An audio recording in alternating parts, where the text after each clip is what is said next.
अहो काय सांगताय, जेवल्यानंतर तुम्हाला लगेचच टॉयलेटला जावं लागतं? तर मग तुम्हाला IBS हा पोटाचा आजार असू शकतो बरं. IBS म्हणजे नक्की काय? IBS म्हणजे इरिटेबल बोवेल सिंड्रोम. IBSची लक्षणे डायरिया, गॅस, इंडायजेशन होणं, जेवल्या लगेचच टॉयलेटला जावं लागणं, हा त्रास IBS मध्ये होतो. IBSचा त्रास होऊ नये म्हणून आपण कोणत्या गोष्टीची काळजी घेतली पाहिजे ते बघू. सगळ्यात पहिली गोष्ट म्हणजे स्ट्रेसमुळे IBSचा त्रास जास्त होतो. ताणतणाव हे एक मेन रिझन आहे IBSचं. त्यामुळे स्ट्रेस घेऊ नका, चिल करा व रिलॅक्स राहा. दुसरी गोष्ट, चहा व कॉफी घेणे टाळा.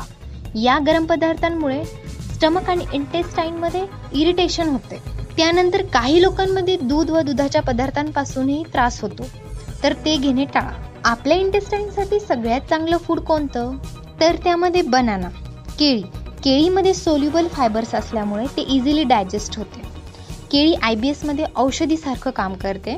सेकंड, स्वीट पोटॅटो म्हणजे रताळ्यांमध्ये व्हिटॅमिन C चांगल्या प्रमाणात असते व कॅरोटीनही प्रेझेंट असते. त्यामुळे डायजेशन इझिली होते व लवकर एनर्जी मिळते. तिसरी गोष्ट म्हणजे दही व राईस. दही आणि भात तुम्ही मिक्स करून खाऊ शकता किंवा नुसता भातही खाऊ शकता. त्यामध्ये दही आणि भाताला फोडणी देऊनही खाऊ शकता. जसं तुम्हाला आवडतं तसं तुम्ही घेऊ शकता. राईस व भात पोटासाठी खूप चांगले आहेत, सर्वोत्तम आहार आहे व ते औषधीप्रमाणे काम करते. IBS मध्ये हलके पदार्थ, शिजलेले अन्न खावे जे पचनासाठी सहज व सोपे असते. इत्यादी गोष्टींची काळजी घ्यावी व IBSचा त्रास कमी करावा.